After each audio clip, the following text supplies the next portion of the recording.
میٹھا بولنے کا نام اخلاق رکھا. سن لو, میں اکثر دوستوں کا کرتا ہوں, میں کہتا ہوں 1,00,000 روپیہ عید پہ بندہ اپنی بیوی کو دے نا, شاپنگ کر لے. 1,00,000 روپیہ تو بیوی کہتی ہے تو انوکھا نہیں دیتا, ساری دنیا ہی دیتی ہے, تو انوکھا نہیں. لیکن 600 روپے کا پرانا جوڑا عید پہ جا کے بندہ بہن کو دے آئے نا, تو وہ رکھ لیتی ہے میز پہ اور سہیلیوں کو بتاتی ہے میرا بھائی بڑا اچھا ہے, وقت پہ آتا ہے, کبھی نہیں بھولا. ٹیلی فون تیری بہن ساری رات دیکھے نا,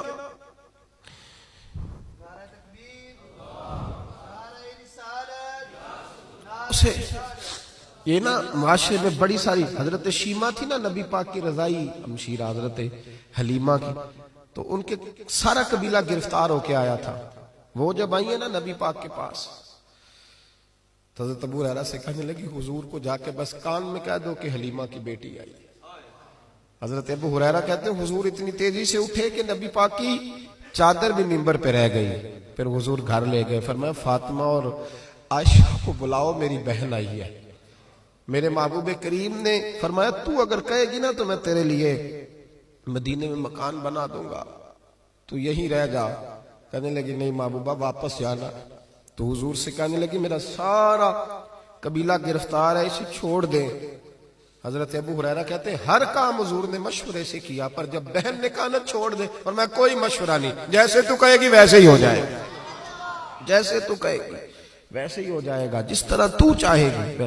کون اشک شوئی کرے گا, کون بات سنے گا, کون دکھ کسی کے. پگلی بی بی, پاگل عورت, دیکھے کبھی پاگلوں کو کوئی وقت دیتا؟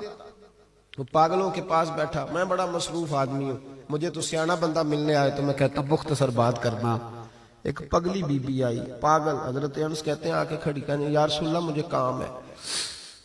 پاگل عورت. تو نبی کریم صلی اللہ تعالی علیہ وسلم نے کہا کیا کام ہے؟ تو اس کے محلے کے لوگ کھڑے ہو گئے, کہنے لگے حضور چھوڑیں گے تو دیوانی ہے, ایسی باتیں کرتی رہتی. جناب انس بن مالک فرماتے ہیں حضور ناراض ہوئے, فرمایا تم سے بات کر رہی ہے کہ مجھ سے کر رہی ہے؟ کرنے دو باتیں, کیا بات ہے بتا. کہنے لگی حضور یہاں نہیں کرنی, میرے ساتھ آئے. نبی کریم اس کے پیچھے پیچھے چلنے لگے. جناب انس فرماتے ہیں کہ صحرا میں لے گئی, نبی پاک ریت پہ بیٹھ گئے, سامنے بیٹھ گئی. کہنے لگی حضور بچوں کو منع کریں, مجھے روڑے مارتے. فرمایا میں کہہ دوں گا, اب نہیں کریں گے. حضور میرے گھر والے میری بات نہیں سنتے. فرمایا میں سمجھاؤں گا.